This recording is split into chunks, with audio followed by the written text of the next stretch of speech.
اور یہ ضرور ہو سکتا ہے کہ کبھی کسی مقام پر بیٹھ کر میں یہ کہہ سکوں کہ میں نے ان سب مشائخ کے بیچ بیٹھ کر کبھی گفتگو کی ہے۔ وہ ایک نوجوان سے کسی نے کہا تھا کہ تمہارا کمال کیا ہے، تم جب بھی دعا مانگتے ہو تمہاری قبول ہو جاتی ہے؟ تو اس نے کہا تھا کہ میں نے ایک دفعہ حضرت بایزید بستامی کی زیارت کی ہے، ایک دفعہ مجھے وہ صحبت میسر آئی ہے تو جس کی برکت سے میں اللہ کے حضور جب حاضر ہوتا ہوں تو میری کیفیات ایسی ہوتی ہیں کہ میرے جملے اس کی بارگاہ میں قبولیت پا جاتے ہیں۔ میں بھی ان خوش نصیبوں میں سے ہوں جنہوں نے حضرت مفتی اعظم پاکستان مفتی عبدالقیوم صاحب ہزاروی کی زیارت کی ہے، ان کی نماز جنازہ میں شرکت کی سعادت پائی ہے۔ بھائیو، کوئی طویل بات نہیں کرنی، حضرت قبلہ حافظ عبدالستار سعیدی صاحب، حضرت مفتی اعظم پاکستان اور دیگر بھی یہاں بڑے منجے ہوئے شیوخ تشریف فرما ہے۔ میں آپ کی خدمت میں ایک بات عرض کروں گا، مجھے مدرسے میں پڑھنے کا بھی موقع ملا اور 4 سال کالج میں بھی مجھے پڑھنے کا موقع ملا، تو میرے کالج کے اساتذہ نے مجھے ایک دفعہ بلایا، کہا یہاں بھی کچھ تقریر سنا جاؤ۔ تو میں گفتگو کر رہا تھا تو بیچ میں ہی ہمارے ایک ٹیچر تھے، انہوں نے کہا کہ آپ نے فرق کیا پایا ہے کالج اور مدرسے میں؟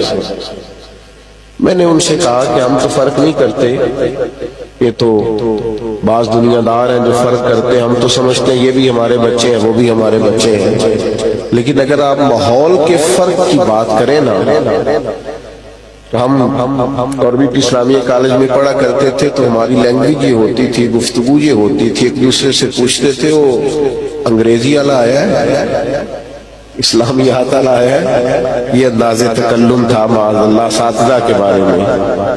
لیکن میں نے کہا کہ مدرسے کے طالب علم کی طبیعت میں آج بھی یہ حسن پایا جاتا ہے کہ جیسے ہی استاد اپنی موٹر سائیکل کو کھڑا کرتا ہے تو دوڑ کے سامان تھاما جاتا ہے، گاڑی کو کھڑا کیا جاتا ہے، جوتوں کو اٹھایا جاتا ہے۔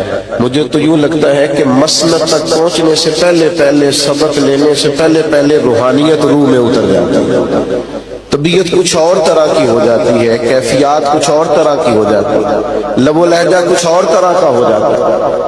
تو یہ ایک خاص فرق ہے کہ جو روحانی کیفیات مدارس کے اندر پائی جاتی ہیں۔ پھر میں آپ کی خدمت میں یہ بھی عرض کروں کہ عرب شریف کے اندر بڑے مسائل تھے، حضور علیہ السلام کی تشریف آوری سے قبل۔ ایکو والے بھائی اگر اس کی کو تھوڑی کم کر دینا ساؤنڈ والے تو اچھا رہے۔ بڑے مسائل تھے عرب شریف کے اندر، سب سے بڑا مسئلہ کفر و شرک کا تھا، عورتوں پر ظلم تھا، غلاموں کے ساتھ لوگوں کا جو ناروا سلوک تھا اس سے بھی سب آشنا ہے، اور پس رہی تھی انسانیت۔ لیکن آپ دیکھیے غار ثور کے اندر، غار حرا کے اندر جو پہلی وحی نازل ہوتی ہے اور صدیوں کے بعد آسمان کا زمین سے جو پہلا رابطہ ہوتا ہے، اس میں نہ تو بظاہر توحید کی بات ہے، نہ عورتوں کے حقوق کی بات ہے، نہ بظاہر غلاموں کے حقوق کی بات ہے۔ جو پہلی وحی نازل ہوتی ہے اس میں کہا جاتا ہے اقرأ بسم ربک الذی خلق، پڑھیے اپنے رب کا نام لے کر جس نے پیدا کیا۔ جو پہلی بات کی مسائل ڈھیر سارے اور حقیقتیں آشکار کر دے، صداقتیں بے حجاب کر دے، ہر ایک ذرہ یہ کہہ رہا ہے آ اور مجھے آفتاب کر دے۔ ہر عنوان پر ضرورت ہے تعلیمات کی۔ عقیدے کا مسئلہ بہت بڑا مسئلہ ہے، لیکن جو پہلی وحی نازل ہوتی ہے وہ تو علم کی بات کرتی ہے، وہ تو بظاہر نہ توحید کی بات کر رہی ہے، نہ حقوق العباد کی بات کر رہی ہے، نہ معاشرتی زندگی میں حسن لانے کی بات کر رہی ہے، وہ علم کی بات کر رہی ہے، وہ تعلیم کی بات۔ بعض اوقات اندھیرے بہت زیادہ ہوتے ہیں لیکن ان کا علاج ایک ہی ہوتا ہے۔ کسی کمرے کے اندر اگر لائٹ بند ہو تو بچھو بھی آ گیا، سانپ بھی آ گیا، اور بھی موذی جانور آ گئے، تو اگر اندھیرے میں ان سب کو پکڑ کے مارنا چاہیں گے تو مشکل ہو جائے گا، ہو سکتا ہے وہ نقصان دے۔ اس کا بہترین حل یہ ہے کہ کہ وہاں روشنی کر دی جائے. اگر کمرے میں روشنی کر دی جائے نا تو بہت سارے تو موذی جانور ویسے ہی بھاگ جاتے ہیں, انہیں مارنا ہی نہیں پڑتا. یاد رکھنا آج بھی جتنے بھی اندھیرے ہیں وہ فاسد نظریات کا اندھیرا ہو, وہ بعض جاہل پیروں کی جہالت کا اندھیرا ہو, وہ بعض جگہ بعض دنیا داروں کے مذہب پر لبرلز کے حملوں کا اندھیرا ہو, ان سب کا ایک ہی حل ہے کہ قرآن و سنت کے علم کا اجالا کر دیا جائے. آپ یہ جیسے جیسے اجالا کرتے جائیں گے, جیسے جیسے آگے بڑھتے جائیں گے, آپ دیکھیں گے یہ اندھیرے چھٹتے جا رہے ہیں, یہ ختم ہوتے جا رہے ہیں, ان سے لوگ نکلتے جا رہے ہیں. علم آدمی کو مضبوط کرتا ہے. اور آپ اور میں جس سوسائٹی میں رہ رہے ہیں, میرا خطاب ویسے بھی طلباء سے ہے, خود ایک طالب علم ہوں, اساتذہ تو پہلے سے چیزوں کو جانتے ہیں. آپ کی خدمت میں عرض کروں, ٹینشن, ڈپریشن, انزائٹی, یہ بیماریاں تیزی سے بڑھ رہی ہیں. ماحول کے اندر لوگ شدید ذہنی دباؤ کا شکار ہیں.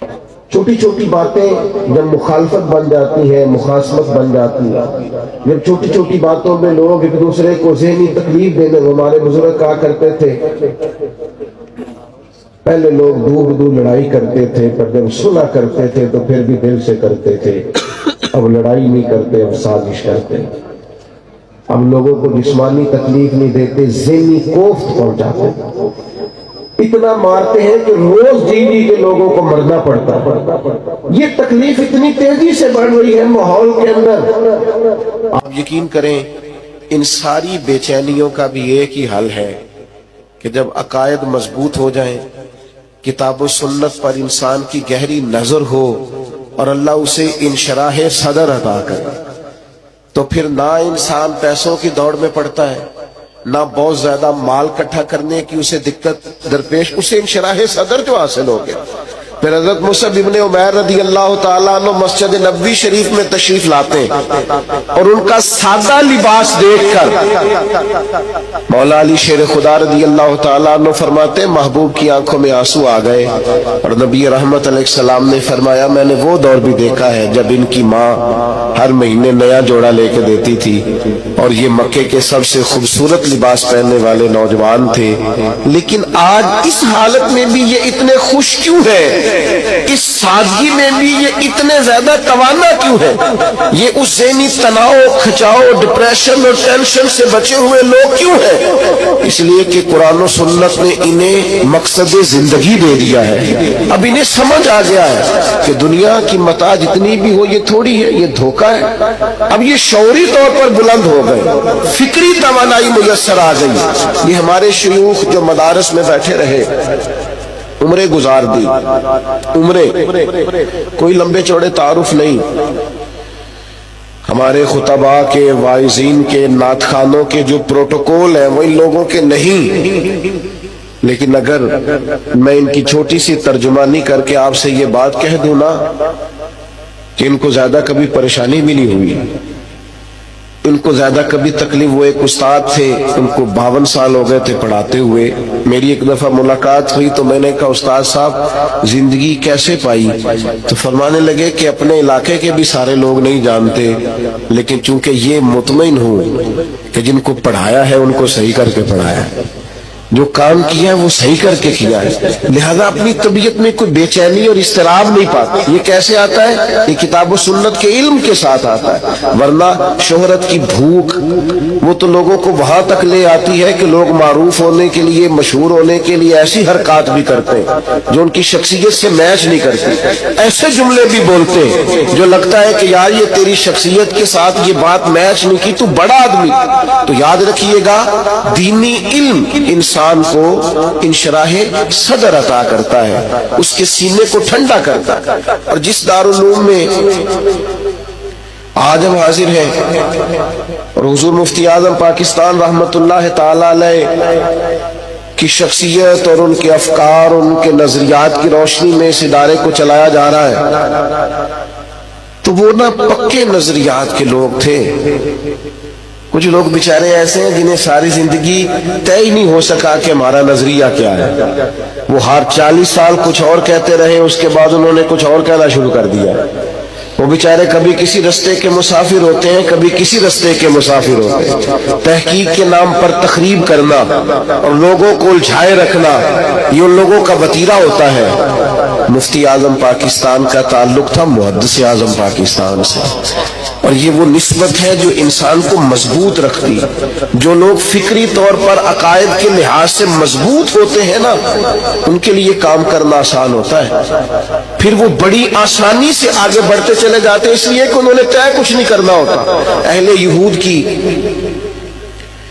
جس بات کو قرآن مجید نے بیان کیا نا بار بار، ان میں سے ایک ان کی بات یہ ہے کہ ان کے نظریات بڑے فاسد تھے۔ وہ کبھی کہتے تھے کہ ہم اللہ کے بڑے محبوب ہیں، آگ ہمیں تھوڑے دن چھوئے گی پھر چھوڑ جائے گی۔ فاسد نظریات کے لوگ تھے۔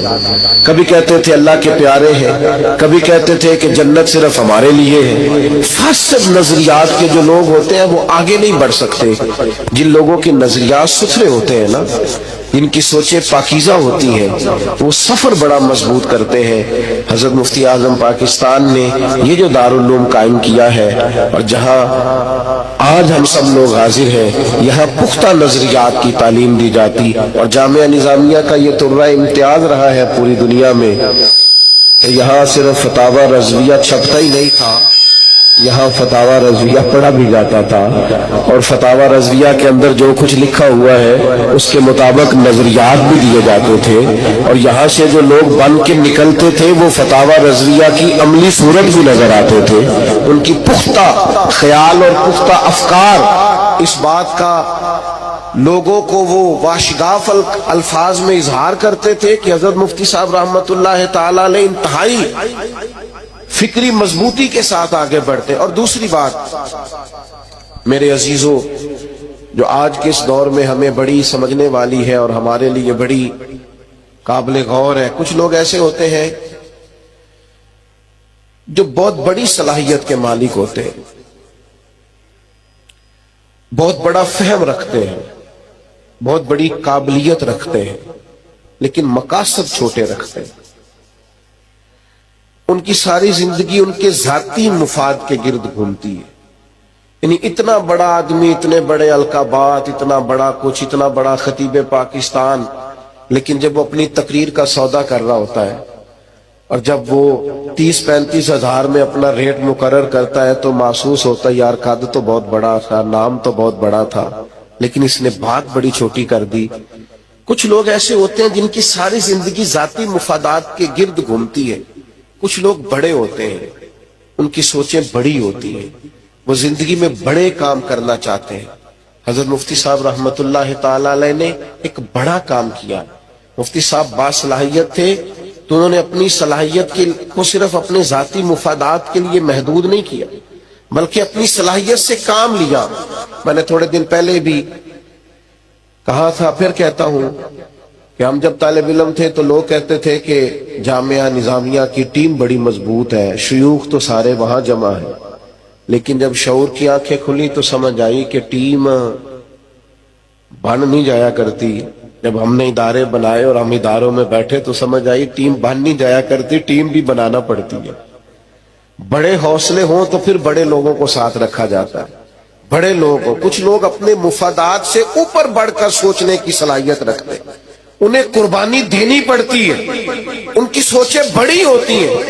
وہ ایک درویش نے لکھا ہے کہ کسی علاقے کے اندر ایک بیماری روز ہی پھیل جایا کرتی تھی اور بڑی سخت اس بیماری کا لوگ شکار ہوتے اور بہت سارے لوگ مرنے بھی لگتے۔ تو ایک قابل طبیب سے لوگوں نے پوچھا کہ جناب اس کا علاج کیسے ہوگا؟ تو اس نے کہا یہ جو پہاڑ ہے نا اوپر نیچے چار، ان کے اوپر ایک جڑی بوٹی ہے، وہ اگر حاصل کر لی جائے تو علاج ہو جائے گا، لیکن وہ ڈھلان اتنی سخت تھی کہ کون پہاڑ پہ چڑھے، کون جڑی بوٹی لے کے آئے۔ اب وہ نام سن کے لوگ چپ کر جاتے۔ ایک درویش نے ارادہ کیا کہ میں کاٹوں گا نا، میں رستہ بناؤں گا نا۔ اس نے جب اوزار اٹھائے اور پہاڑ توڑنے لگا تو جو بھی قریب سے گزرتا وہ کہتا بڑا مشکل ہے، تم سے نہیں ہوگا۔ اور یہ لوگ کہتے ہیں، یاد رکھنا، آج فارغ ہونے والے دوستو یہ یاد رکھنا، آپ کوئی بھی دین کا کام کرنا شروع کرتے ہیں تو لوگ کہتے ہیں یہ آسان نہیں ہے۔ مدرسہ کھول رہے ہیں، دین کا کام کر رہے ہیں اور آپ کے کانوں میں مشورہ مل رہا ہے، استاد ہی نہیں ملتے، قابل مدرسین ہی نہیں ملتے، آپ کیسے کام کریں گے؟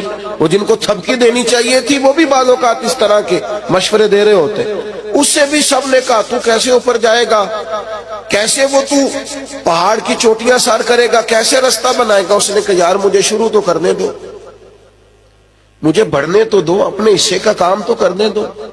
اس شخص نے سالوں لگائے اور 2 پہاڑ کاٹ کے اس نے اس میں سیڑھیاں بنا دی۔ ابھی 2 پہاڑ اوپر باقی تھے کہ موت کا وقت آ گیا، جانا پڑا۔ اور جب اسی پہاڑ پہ وہ لیٹا آخری سانسیں لے رہا تھا تو کسی نے قریب جا کے اس سے کہا نتیجہ کیا نکلا؟ وہاں تک تو پہنچ نہیں سکا اور تیری وقت آ گیا تیرا۔ تو اس نے کہا تم کیا سمجھتے ہو میں ناکام جا رہا ہوں؟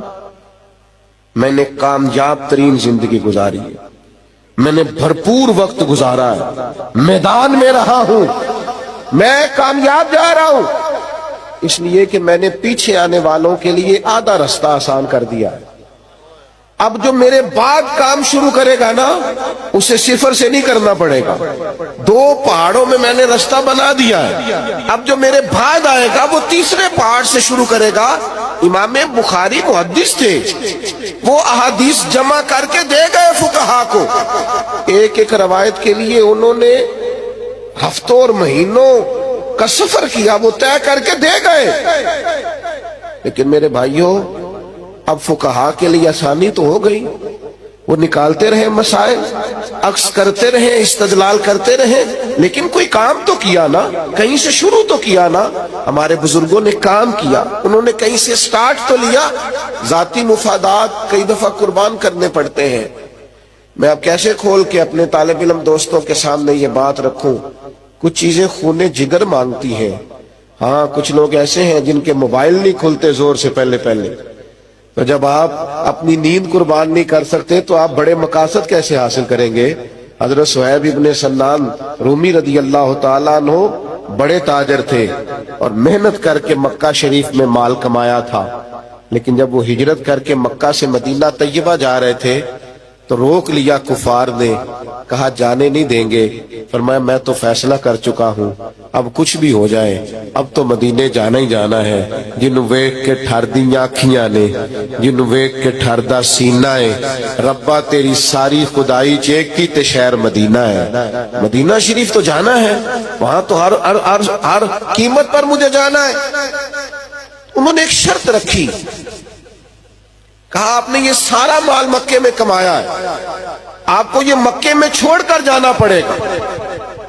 تو اب وہ زندگی بھر کا جو مفاد تھا وہ مانگ رہے تھے۔ تو حضرت صہیب رومی رضی اللہ تعالیٰ عنہ نے 1 منٹ نہیں لگایا سوچنے پر، فوراً کہا تم سارا ہی رکھ لو لیکن مجھے حضور کے مدینے ضرور جانا ہے۔ آپ مدینہ شریف پہنچ گئے سارا مال دیکھ کر، تو محبوب نے کیا فرمایا؟ فرمایا صہیب زندگی میں بڑی تجارتیں کی ہیں پر یہ جو تجارت کر کے آئے ہو یہ بڑی نفع والی تجارت، یہ بڑی، آپ تھوڑا سا اوپر اٹھ کر اپنے معاملات کو جب دیکھیں گے تو پھر بڑے کام ہو سکیں گے۔ تیسری بات، بس میں اپنی بات کو سمیٹنے کی طرف آ رہا ہوں، تیسری بات میرے دوستوں آپ کی خدمت میں جو عرض کرنی ہے وہ یہ ہے کہ یہ نہیں ہو سکتا کہ ہم اپنے بزرگوں کا صرف نام لیں اور یہ کہیں کہ وہ تو بڑے تھے لیکن ہم ان کے رستوں پہ چل نہیں سکتے۔ ہمارے بزرگ نا ہمیں مضبوط بنیادیں دے کے جاتے ہیں، اور میں اس سے بھی انکار نہیں کرتا کہ بڑوں کے رستوں پہ چلنا کوئی آسان نہیں ہوتا۔ حضرت عمر فاروق رضی اللہ تعالیٰ عنہ ایک دن رو پڑے، تو کسی نے آپ سے کہا کہ عمر کیوں روتے ہیں؟ تو فرمانے لگے یہ صدیق اکبر میرے لیے رستہ بڑا مشکل کر گئے، یہ میں جگر راہ وفا میں نقش ایسے چھوڑ آیا ہوں کہ جس منزل سے گزرا ہوں وہ اب تک یاد کرتی ہے۔ ایسا یہ وہ بعض لوگ کہتے ہیں فلاں بڑے باپ کا بیٹا دیکھیں جی وہ سجادہ نشین کیسا ہے، اور تو میں کہتا ہوں اتنے بڑے باپ کی سجادہ نشینی آپ کیا سمجھتے ہیں آسان کام ہے؟ اتنے بڑے باپ کی جانشینی کوئی آسان کام ہے؟ یہ بھی تو آپ تصویر کا دوسرا رخ بھی تو دیکھیں، کچھ لوگ ہوتے ہی بہت بڑے، ان کی جگہ بیٹھنا آسان نہیں ہوتا۔ لیکن ایک بات یاد رکھیے، ہمارے بزرگ ہمیں مضبوط بنیادیں دے کے جاتے ہیں۔ یہ جو خلافت کی ہے نا جناب فاروق اعظم نے، اور بڑی مضبوط کی ہے. اور حضرت عمر فاروق رضی اللہ تعالیٰ عنہ کی خلافت اتنی طاقتور تھی کہ پوری دنیا میں تیزی کے ساتھ فتوحات ہوئیں. تو یاد رکھیے گا، سیرت نگار لکھتے ہیں کہ اس خلافت کی مضبوطی کی اور جگہ جگہ پھیل جانے کی اصل وجہ بھی یہ تھی کہ ان کو ایک مضبوط بنیادیں بنا کر جناب ابو بکر صدیق نے عطا کی. وہ جو فتنے اٹھنے والے تھے ان کے تو سب کے سر کچل دیے تھے جناب صدیق اکبر نے، سب کے سر. فتنہ جب اٹھا ہے، ختم نبوت کا مسئلہ بنا ہے تو جناب صدیق اکبر نے کچل دیا. انکار زکوٰۃ کا فتنہ اٹھا تو کچل دیا. وہ سارے جو مشکل ترین اور کٹھن ترین معاملات تھے وہ تو حل کر کے گئے جناب صدیق اکبر. اب تو بس آگے بڑھنا تھا، جناب عمر بڑھتے رہے. یہ ہمارے مشائخ، یہ ہمارے بزرگ، حضرت محدث اعظم پاکستان، حضرت غزالی زماں، حضرت سید صاحب رحمت اللہ علیہ، یہ مضبوط بنیادیں دے کے گئے ہیں، یہ مضبوط شاہکار دے کے گئے ہیں، یہ ہمیں مضبوط لوگ دے کے گئے ہیں. حضرت مفتی اعظم پاکستان رحمت اللہ تعالی علیہ جب دنیا سے تشریف لے گئے تو مضبوط ٹیم چھوڑ کے گئے ہیں، وہ کام کر کے گئے اپنے حصے کا. اب اگر ہم اس کام کو آگے بھی نہ بڑھا سکیں، اور اس سے مراد صرف ایسا نہیں ہے کہ یہ کام ان کی اولاد کو کرنا ہے، ان کا شاگرد اگر ناروے میں بیٹھا ہے، اگر یو کے میں بیٹھا ہے، اگر پاکستان کے کسی صوبے کے کسی شہر میں بیٹھا ہے تو وہ حضرت کی روحانی اولاد ہے. اسے ان کے مشن کے لیے آگے بڑھنا ہے، اسے کام کرنا ہے، ذمہ داری کا احساس کرنا ہے اور آگے بڑھنا ہے. اگرچہ ان بزرگوں کی جانشینی آسان نہیں ہوتی، لیکن یہ یاد رکھیں کہ یہ ہمیں سارے فتنے اور ساری ان کے سامنے جو مقابلے آتے ہیں وہ مقابلے کر کے یہ مضبوط بنیادیں ہمیں دے کے جاتے ہیں. جامعہ نظامیہ کا یہ مضبوط درخت جو ہر پھل پھول اور سایہ فراہم کر رہا ہے، کبھی پرانے لوگوں سے پوچھئے گا کہ حضرت مفتی صاحب رحمت اللہ تعالی علیہ کو مقابلے کیسے کرنے پڑے. اور زندگی میں کبھی ایسے لمحات بھی آتے ہیں جب تنہا لڑنا پڑتا ہے، اور ایسا وقت بھی آتا ہے جب ساری رات انسان سو نہیں پاتا. یہ سارے دکھ وہ ساتھ لے کے چلتا ہے اور پھر جا کر کہیں ماحول میں خوشبو پیدا ہوتی ہے. ہمارے استاد تھے، بزرگ تھے، پیر سید مراتب علی شاہ صاحب رحمت اللہ علیہ. جس صبح یہ خبر آئی کہ مفتی صاحب رحمت اللہ علیہ کا وصال ہو گیا، تو اس دن میں نے ان کی آنکھوں میں چھلکتے ہوئے آنسو دیکھے. تو ایک سید زادے اور ایک عالم کو اور حضرت محدث اعظم رحمت اللہ علیہ کے ایک ہونہار شاگرد کو، ایک مناظر کو جب میں نے بغیر کسی نسبی تعلق کے کسی کے لیے روتے ہوئے دیکھا تو میں نے شاہ جی سے عرض کیا، میں نے کہا کہ حضور کم ایسا دیکھنے کو ملتا ہے. تو فرمانے لگے، یار بڑے سارے بڑے بڑے ادارے جو تھے لاہور میں، جب ان کے بارے میں بعض لوگ پریشانی کا شکار ہوتے تھے نا، تو پھر وہ مفتی صاحب کا نام لے کے دل ٹھنڈا کر لیتے تھے کہ اس شخص نے ایک ایسا چراغ روشن کر دیا ہے کہ اب کسی قسم کی پریشانی نہیں ہے، اب کسی قسم کی مایوسی نہیں ہے، اب بات آگے بڑھے گی.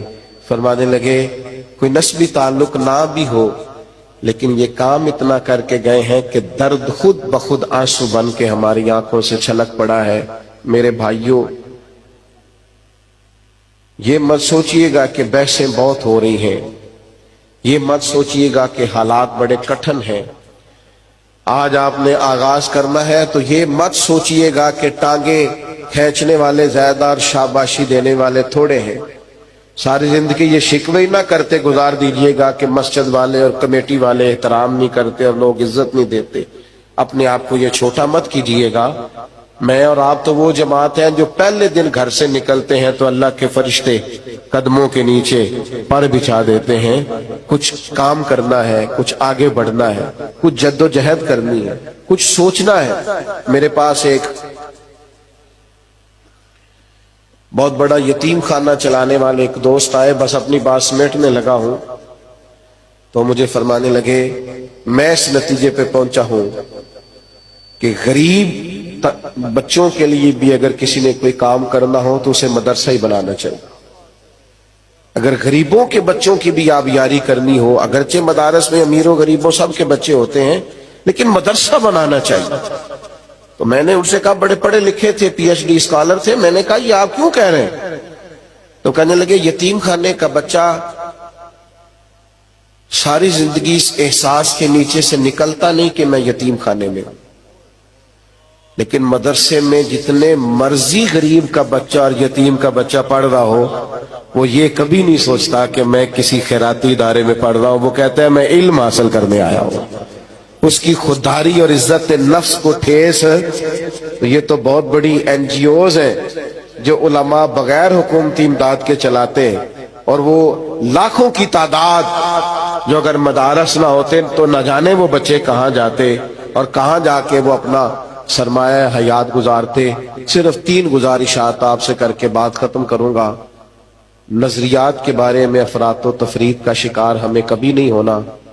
آپ جس ادارے سے فارغ ہو کے جا رہے ہیں وہاں مضبوط نظریات دیے جاتے ہیں، سکہ بند، کسی نئی تحقیق کی کوئی ضرورت، وہ بتا دیا ہمیں ہمارے بزرگوں نے، عقائد کے معاملے میں طے کر دیا حضرت مجدد صاحب نے، اعلیٰ حضرت نے، تمام مشائخ۔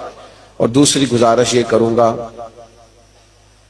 ہماری جو اسناد ہے نا وہ ہمارے اساتذہ سے سجتی ہے۔ جو لوگ کسی دور میں بھی اساتذہ سے بے نیاز ہو جاتے ہیں نا، یا میاں صغیر صاحب تشریف فرما ہیں، تو کسی دوست نے مجھے ان کی ایک فوٹو دکھائی، یہ حضرت حافظ عبدالستار سعیدی صاحب کے قدموں میں بیٹھے ہوئے تھے، تو کہنے لگے یہ پیر صاحب، وہ جانتے نہیں تھے قبلہ حافظ صاحب کو، عام آدمی تھے، کہنے لگے یہ میاں صاحب یہاں آتے ہیں یا کہاں بیٹھے ہیں؟ تو میں نے کہا یہ بڑے آستانے کے سجادہ نشین ہیں، لیکن جہاں بیٹھے ہیں نا یہ بھی بڑائی کا اظہار ہی کر رہے ہیں کہ میں کو بے سندہ آدمی نہیں ہوں، میرے پاس سند موجود ہے، اور جہاں میں بیٹھا ہوں وہاں تک میری سند چلتی ہے۔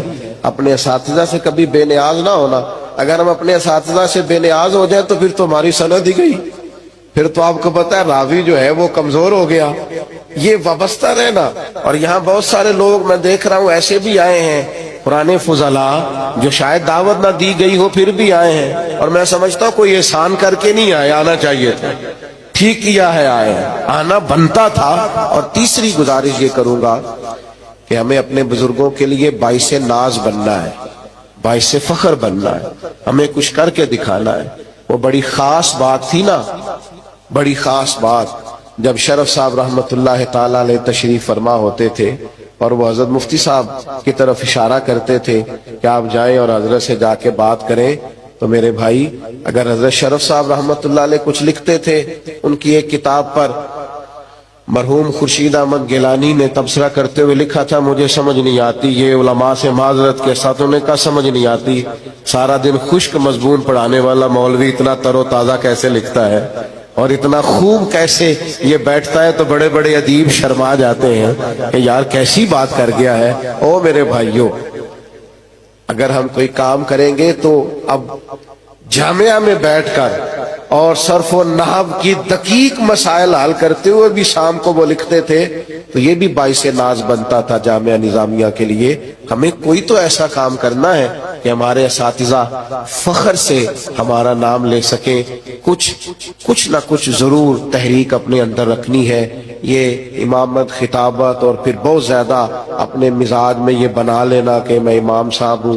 ہمارے استاد کہا کرتے تھے شکوہ کیوں کرتے ہو کہ کمیٹی والے مجھے کہتے ہیں مسجد کو سنبھالو، مسجد کو اللہ کا گھر سمجھ کے سنبھالو، تمہاری روحانیت مضبوط ہوگی۔ اب یہ شکوے کیوں کرتے ہیں؟ آپ اس کو روحانیت کیوں نہیں بنا لیتے؟ تو آپ اس کو حاجی ابو داؤد صادق صاحب رحمت اللہ علیہ آخری وقت تک مسجد کے تالے لگایا کرتے تھے، تالے کھولا کرتے تھے، صفیں بچھایا کرتے تھے، فرماتے تھے دل کو بڑا سکون ہوتا۔ تو مسجد کے ساتھ ہمیں وابستہ رہنا ہے۔ بس آخر میں یہی کہوں گا کہ ہم بڑے غریب گھروں کے لوگ ہیں، ہمارا کبھی تعارف نہ ہوتا، ہم کبھی پکارے نہ جاتے، خوبصورت دستاریں کبھی ہمارے سروں پہ نہ سجتی، شاید ہمارے گھر والے اتنا افورڈ نہ کر سکتے۔ خدا ان لوگوں کو آباد رکھے جنہوں نے یہ نظم قائم کیا، اور ہمارے سامنے بخاری ہے، مسلم ہے، ہمارے سامنے قرآن مجید کی تفاسیر ہے۔ بہلتے کس جگہ جی اپنا بہلانے کہاں جاتے، تیری محفل سے اٹھ کر تیرے دیوانے کہاں جاتے، اور خدا آباد رکھے سلسلہ یہ تیری نسبت کا،